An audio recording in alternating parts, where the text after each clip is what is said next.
చంద్రబాబు నాయుడు తన స్వలాభం కోసం పవిత్రమైన తిరుపతి లడ్డు మీద నింద వేసి ఈరోజు శ్రీవారి భక్తులందరి మనోభిప్రాయాల్ని దెబ్బతీశాడు.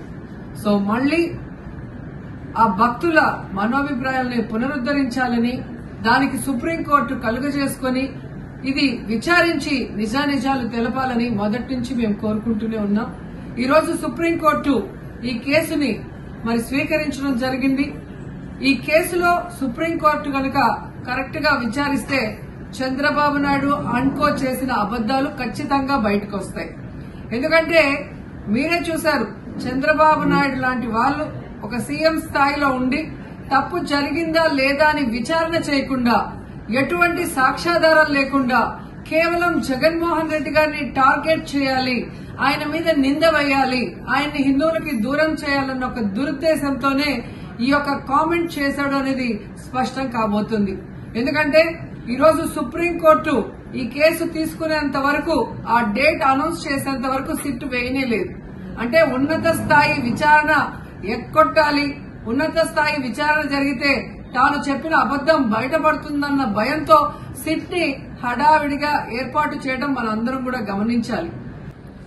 మొదటి నుంచి మాకు సిట్ మీద ఎందుకు నమ్మకం లేదు అంటే, తన పరిధిలో ఉన్న సిట్ ని చంద్రబాబు నాయుడు వేస్తే ఆల్రెడీ తను ఒక జడ్జిమెంట్ ఇచ్చేశాడు కాబట్టి దానికి లోబడే అధికారులు అబద్దాలు మాట్లాడతారు, నిజాలు చెప్పరు. ఎందుకంటే ఈరోజు సిట్ లో వేసిన అధికారి అడిషనల్ డీజీ, ఆయనకన్నా పెద్ద ర్యాంక్ లో ఉన్న టీటీడీ ఈఓ, ఐఏఎస్ ఆఫీసరు మొదట మాట్లాడిన స్టేట్మెంట్ కి చంద్రబాబు నాయుడు గారు అబద్దం చెప్పిన స్టేట్మెంట్ తర్వాత మాట్లాడిన దానికి తేడా చూస్తేనే ఈ సిట్ అనేది సిట్ అండ్ స్టాండ్ కి తప్ప దేనికి పనికిరాదనేది అర్థమైంది. అందుకే మేము మొదటి నుంచి అడిగాము, సుప్రీంకోర్టులో విచారణ జరగాలి, సిబిఐకి డైరెక్షన్ ఇచ్చి విచారిస్తే ఖచ్చితంగా మత కల్లోలాలు సృష్టించాలనుకున్న చంద్రబాబు నాయుడు అన్కో అందరికీ కూడా బుద్ధి చెప్పే అవకాశం దొరుకుతుందని. సో ఈరోజు విచారణ స్టార్ట్ అయింది. దీన్ని సిబిఐకి అప్పచెప్పి సిట్టింగ్ జడ్జి పర్యవేక్షణలో విచారణ జరిగితే ఖచ్చితంగా హిందువుల మనోభిప్రాయాల్ని గౌరవించిన వాళ్ళం అవుతాం, పునరుద్దరించిన వాళ్ళం అవుతాం. లేకపోతే చంద్రబాబు నాయుడు వేసిన ఈ నింద పవిత్రమైన లడ్డూని తినాలా వద్దా, దీంట్లో కలిసిందా లేదా అన్న అనుమానంతోనే భక్తులందరూ కూడా ఈరోజు లడ్డూ తినకుండా వెళ్లిపోతుంటే ఒక తిరుపతి అమ్మాయిగా చాలా బాధేస్తుంది. ఈ రోజే అలగర్ కోయిల్ మదురై దగ్గర దక్షిణ తిరుమల చాలా పవిత్రమైన టెంపుల్. ఇక్కడ భగవంతుడిని కోరుకున్నాను, ఖచ్చితంగా సుప్రీంకోర్టు ఇన్వాల్వ్ అయి ఈ కేసుని విచారించాలి. తప్పు చేసిన వాళ్ళని, అలాగే అంటే తప్పుడు స్టేట్మెంట్ ఇచ్చిన వాళ్ళందరూ ఎంత పెద్ద పొజిషన్ లో ఉన్నా కూడా వాళ్ళని శిక్షించాలి అని భగవంతుడిని కోరుకున్నాను, సుప్రీంకోర్టుని కోరుకుంటున్నాను. పవన్ కళ్యాణ్ గారు కల్తీ జరిగిందని ప్రాయశ్చిత దీక్ష చేస్తుంటే మన రోజమ్మ గారు ఒక మాట అనేశారు, అంటే మా ప్రభుత్వంలో అవినీతి జరిగితే మీరెందుకు ప్రాయశ్చిత దీక్ష చేస్తున్నారు, చంద్రబాబు నాయుడు గారు చేశారు కాబట్టే మీరు ప్రాయశ్చిత దీక్ష చేస్తున్నారు. ఒక తిరుపతి అమ్మాయిగా ఈ 5 ఏళ్లలో తిరుపతి అమ్మాయిగా ఏమా ఎన్నేళ్ళు ఉన్నాయో, వద్ద కిందకి ఎన్నేళ్ళు వచ్చుంటాయి బా, ఒక 50 వచ్చుంటాయా? ఒక తిరుపతి అమ్మాయికి 5 ఏళ్లలో తిరుమల మీద ఏమైనా అన్యాయం జరిగితే నేను చూస్తూ ఊరుకోను, ఈ ప్రభుత్వం ఏదైనా అన్యాయం చేస్తే నేను చూస్తూ ఊరుకోను అని మాట్లాడుతుంది కదా. మంచి ప్రశ్న వేసావమ్మా. నీలో అంత కలేజా ఉంటే, నువ్వు ఏ తప్పు చేయకపోతే, నిన్ను ప్రజలు నమ్మితే బాగా గుర్తుపెట్టుకోండి, నిన్ను ప్రజలు నమ్మితే తమిళనాడుకు పోయి ఎందుకు ఈరోజు పూజ చేశావు? అదే తిరుమలకు పోయి దర్శనం చేసుకొని ఒక మైక్ ఒకటి పట్టుకో, నీకు ఒక యూట్యూబ్ ఛానల్ ఉన్నది కదా, ఏదో మొన్న మధ్య డిలీట్ చేసింది అట్నాగిని, అవలే ఏదో ఒక పోల్లు పెట్టింది, మింగినారు జనాలు, డిలీట్ చేసింది. పోతే నువ్వు మైక్ తీసుకొని ఒక కెమెరామెన్ పెట్టుకో, నువ్వే అడుగు స్వయంగా, అబ్బా రోజా కరెక్ట్ మనిషిరా, రోజా కరెక్ట్. గత ప్రభుత్వంలో 2019 నుంచి 2024 వరకు జగనన్న ప్రభుత్వంలో కొండ మీద అన్న ప్రసాదాలు బాగుండాయా, వసతులు బాగుండాయా, లడ్డు బాగుండదా, మీకు దర్శనం ఎన్ని గంటలకు జరుగుతుంది, అన్నదాన సత్రంలోకి పోయి అన్నదానం కాడికి పోయి అన్నదానం కాడ మాట్లాడు, భక్తులు క్యూలో ఉంటారు దర్శనం, వాళ్ళ కాడికి పోయి నువ్వు మాట్లాడు, అదేవిధంగా లడ్డు కౌంటర్ కాడికి పోయి మాట్లాడు, అదే విధంగా ప్రయాణికులతో బస్సులో పోయేటువంటి ప్రయాణికులతో మాట్లాడు. అన్యమత ప్రచారాలు చేశారు. టికెట్ వెనకలు తెలిసినా మీకు అవి చూడు. విజయవాడ కింద మతాలు మార్పించారని నువ్వు కొండ మీదకి పోయి స్వయంగా భక్తుల్ని అడుగు.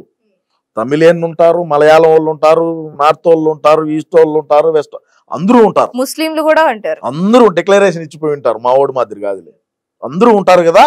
ప్రతి ఒక్కరిని అడుగు. అడిగినప్పుడు నీకు తెలీదా ఏ ప్రభుత్వం బాగుండదు ఏంది కథ అని? నువ్వు తమిళనాడుకు పోయి తమిళనాడులో ప్రెస్ మీట్ పెట్టి ఆడ కుక్కమరినట్టు ఆడ మరక్కుంటే కొండ మీదకి వచ్చి మరగరాదా? కొండ మీదకి వచ్చి భక్తులతో మాట్లాడు. భక్తులను అడిగి తెలుసుకో స్వయంగా. కొడతారేమోనండి భయం. మరి నువ్వు నన్ను అడగటం ఎందుకు? అయిపోయింది సీన్ అయిపోయింది. పోయేదానికి భయము, పోయే పరిస్థితి లేదు.